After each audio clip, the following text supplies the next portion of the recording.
I want to talk a little bit right now about being new to salvation and being recently saved. A lot of times, we're swept away by the worries and cares of the world, which we're told by Jesus in the parable of the sower sowing the seeds. A lot of times, the seed of the word is taken out of our heart and swept away by the cares and worries of the world. Sometimes it's snatched away by the devil. I encourage you to go and read that parable and let the Spirit lead you and guide you in that. But I want to talk about something with you guys. Maybe if there's some new Christian out there, some recent convert who's recently saved and doesn't have proper discipleship, doesn't have somebody teaching them and, constantly learning with them.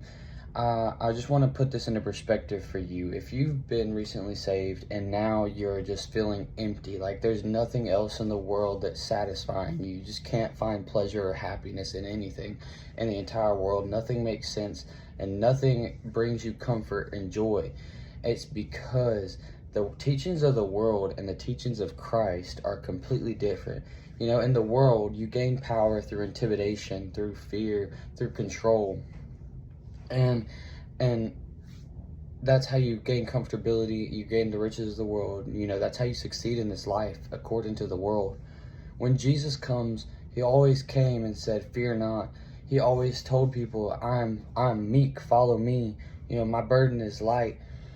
He tells us this to let us in on the fact that the true way that we're supposed to be living life is meek and humble, and we're supposed to be following him and presenting ourselves and submitting ourselves to him.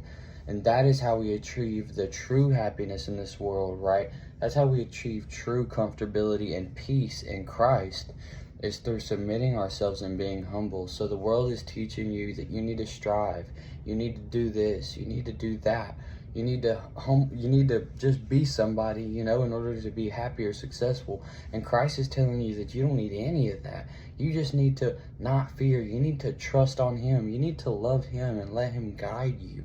Submit yourself unto him. You don't have to be this magnificent, amazing person that everybody loves. Matter of fact, it's better for a Christian to be somebody that a lot of people look at and don't necessarily like, because the world hates the light.